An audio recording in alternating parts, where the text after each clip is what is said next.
호주 워킹홀리데이 주 4일이라고 여행하기 주제로 발표를 맡은 오승재입니다. 발표 순서는 일단은 목차, 자기소개, 목표 설정, 타임라인 및 수입 공개,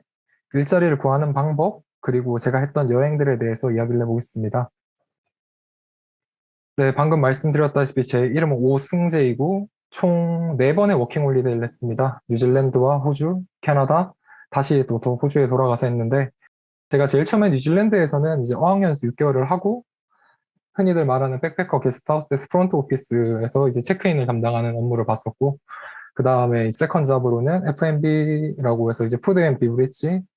식음료 파트에서 제가 이제 일을 계속 했었습니다. 그리고 다음에 호주에 이동해서 첫 퍼스트 비자 때는 팜에서 이제 농장에서 계속 일을 했었는데, 팜핸드라고 이제 식물을 심고 그 식물을 수확하고 키워가는 과정들을 하는 모든 일들을 하는 사람들을 팜핸드라고 부르는데, 팜핸드로 약 2개월간 일을 했었고, 그 다음에는 뒤에 사진이 나올 텐데 토마토를 따기 위한 정말 큰 기계가 있는데 그걸 운전하는 일과 트럭 운전을 했었습니다. 그리고 캐나다에서는 또 호텔에서 계속 식음료 파트에서 이제 바리스타와 바텐더 일을 했었고, 마지막으로는 호주에서 나이트 매니저라고 이제 여러분들이 호텔에 가시면 야간에 이제 프론트 업무를 하는 것을 제가 했고, 그 다음에 이제 릴리프 매니저라고 해서 잠깐의 휴가를 간 매니저가 있어서 앨리스 스프링스라고 호주 중앙에 있는 사막 지역에서 그 호스텔을 혼자 관리하는 일을 했었습니다. 다음으로 이제 목표 설정에 대해서 이야기를 할 텐데, 앞분이랑은 다르게 호주의 현실에 대해서 많이 이야기를 하게 될 것 같아서 여러분들이 우울해지실 수도 있을 것 같은데 일단 이야기해 보겠습니다. 보통 돈, 여행, 영어 세 가지 목표를 잡고 많이 가시는데 저는 일단은 영어는 제외했습니다. 그 이유는 일단은 영어는 기본이 되어야 되고, 영어가 되지 않는다면 워킹홀리데이 생활이 굉장히 재미없으실 거고, 아까 앞에서 말씀해 주신 것처럼 시티에서 한국인들과 일을 하고 한국인들과 같이 살고 전혀 외국에서 사는 그 삶을 즐길 수가 없을 겁니다. 그래서 제가 잡았던 세 가지 목표에서 명확한 목표가 조금 더 구체적인 게 필요할 것 같아서 저는 항상 워킹홀리데이를 갈 때마다 목표를 정했었는데, 돈에 대해서 먼저 이야기를 해볼게요. 제가 이제 저축 목표는 총 36,000불.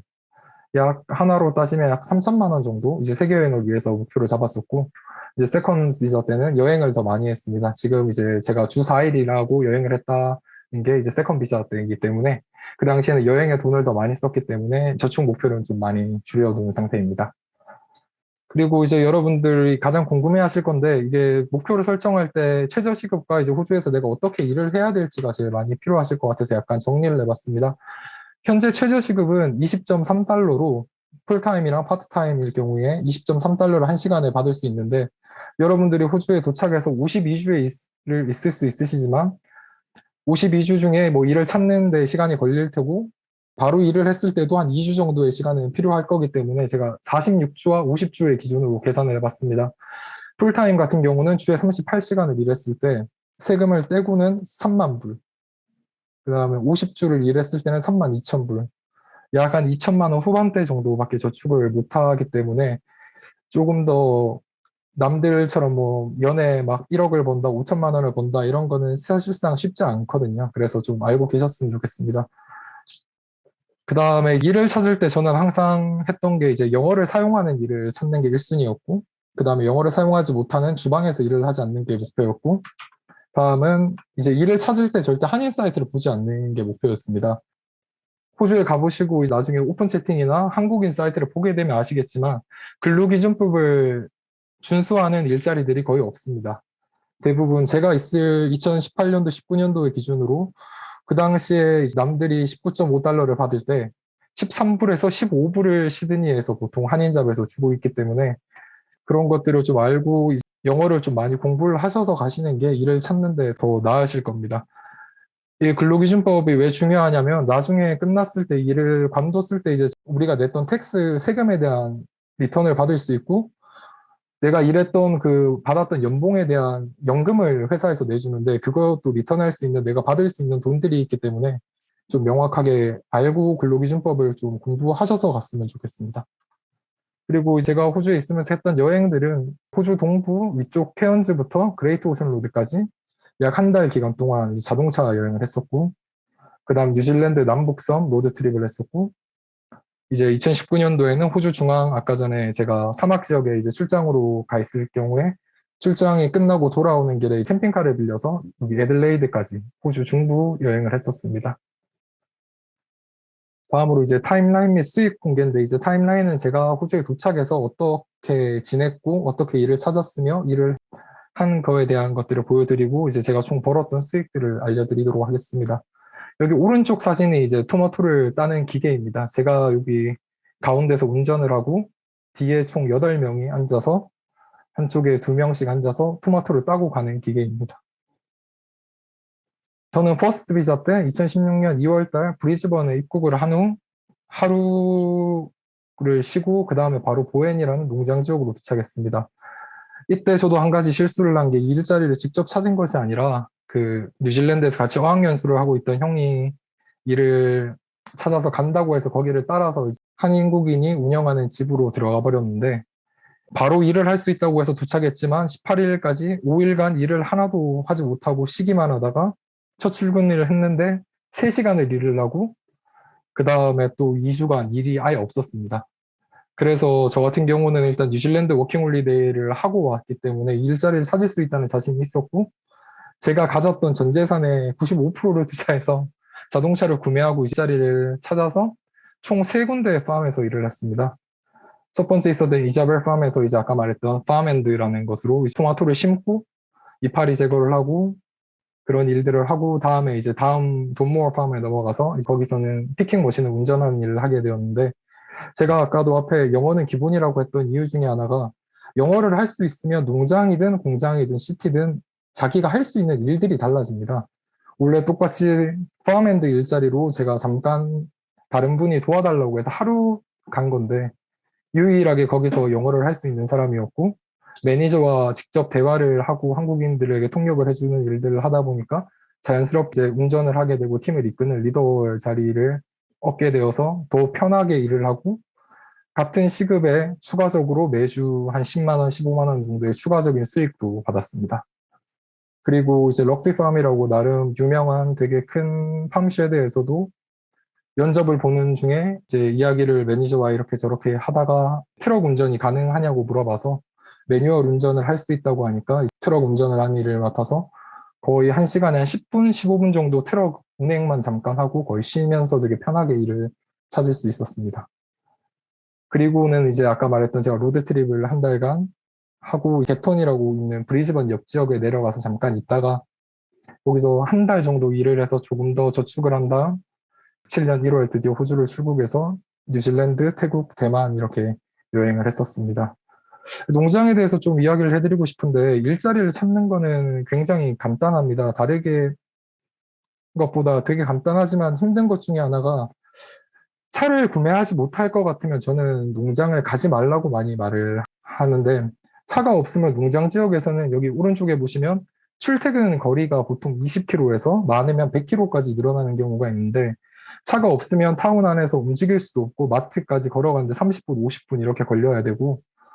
일을 내가 직접 가서 컨택을 하고 일을 찾을 수 없기 때문에, 일이랑 연결된 여기 왼쪽에 있는 조직부에서 보면 매니저가 이제 농장이고 HR은 인사팀이 있는 큰 회사들, 그 다음에 여기 랜드로드라고 나온 게 집주인인데, 이 사람들이 농장에 고용된 사람들이 아닙니다.